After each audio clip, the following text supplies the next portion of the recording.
আমরা কীটনাশকের ব্যবহারটা কমাচ্ছি এবং বিষমুক্ত সবজি উৎপাদন আমরা করছি। আমাদের উৎপাদিত যে শাকসবজি সেটি যাতে স্বাস্থ্যসম্মত হয় এবং এটি যেন স্বাস্থ্যের জন্য নিরাপদ হয়। আপনার সবজি খায় যদি আমার ছেলে ক্যান্সার হয়, আমার ছেলে কিডনি নষ্ট হয়, আমার বইয়ে যদি অসুখ হয়, আল্লাহর কাছে সেদিন জবাব করব, হে পরওয়ারদিগার, আপনার সবজি খায় কৃষকের এই সবজি খায় আমার ছেলের বাচ্চার অসুখ আছে। উত্তরের বিভিন্ন জেলায় এখন বিষমুক্ত আবাদে কীটনাশক ও রাসায়নিক সার ব্যবহার না করেই পরিবেশ বান্ধব সবজি চাষ করছে কৃষকরা। বাড়ির আঙিনায় জৈবিক সার নিজেরাই তৈরি করে জমিতে ফসল ফলাচ্ছেন।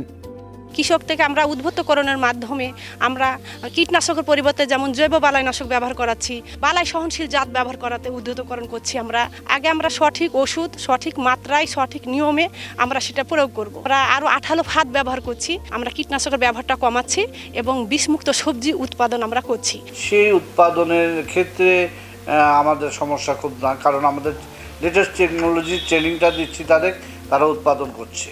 রাসায়নিক সার ব্যবহার না করার ফলে মানব দেহে নানা রকম ঝুঁকি সহ মাটির সুরক্ষার ক্ষেত্রেও জৈবিক সার ব্যবহারের ফলে সুফল পাচ্ছে কৃষকরা। আগে জমিতে প্রচুর আমি সার বেশি দিতাম, ঔষধ বেশি দিতাম। পরে আমার এখানে একটা বৈঠক হয়, বৈঠকে এখানে ডিডি ঊর্ধ্বতন কর্মকর্তা, কৃষি ঊর্ধ্বতন কর্মকর্তা ভাষণ দিয়েছিলেন।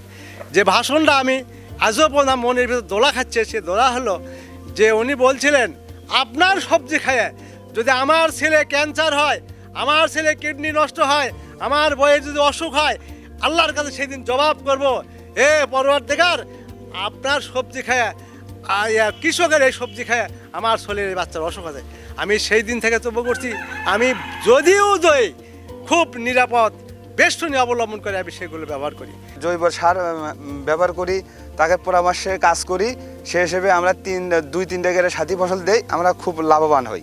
আগে তো আমরা দেখছি, আমি যখন ছোটতে ছিলাম এতটা বিষমুক্ত বা দেখেন আমার আশেপাশে যে ফ্রেমন ফাঁদ, আঠালো ফাঁদ ব্যবহার, এটা আগে আমি ছোটোবেলায় দেখিনি। এখন অনেক আমাদের এই পুরো পাথারে দেখা যায় যে সবাই প্রায় বিষমুক্ত সবজি চাষ করার জন্য চেষ্টা করতেছে। আমাদেরকে এখানে এনে মূলত পক্ষে পরীক্ষা ট্রেনিং দেওয়াই যে এই যে সবজি যেগুলো দেখতেছেন আপনারা, এই সবজিগুলোকে কিভাবে এনারা উৎপাদিত করে, রাসায়নিক সার এবং কীটনাশক ছাড়া যে করা যায়, সেই জন্য আমাদেরকে এখানে এনে এগুলো প্রযুক্তি দিয়ে দেখে দেয়। আলহামদুলিল্লাহ, তুলনামূলক আমার ফসল আলহামদুলিল্লাহ অনেক ভালো। এই বিষ আমি খুব কম ব্যবহার করি আর কি, খুবই কম। তো ওখানে যে স্যার আমাদের ক্লাস নিল, বললাম স্যার আমরা তো বিষমুক্ত সবজি ফলাই, কিন্তু বাজারে নিয়ে যেয়ে যখন বলবো যে আমার সবজিতে কোনো বিষ নাই, তাহলে এই জিনিসটা কীভাবে আমরা যাচাই করব।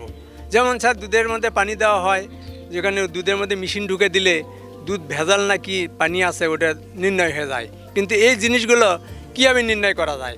যদি করা যায় যে ধরনের মেশিন থাকতো যে আমরা জিনিস নিয়ে গেলাম বিষমুক্ত, এর মধ্যে নির্ভেজাল, তাহলে ক্রেতারা পাগল হয়ে যাবে, হ্যাঁ এখানে মেশিনে পরীক্ষিত, এর মধ্যে কোনো ভেজাল নেই। তো ওনারা রিপ্লাই ব্যাক দিল যে এই মেশিনটা ক্রয় করতে 3 কোটি টাকার দরকার। সবাই যদি বিষ যুক্ত জিনিস খায় যায়, মানুষের বিপদ।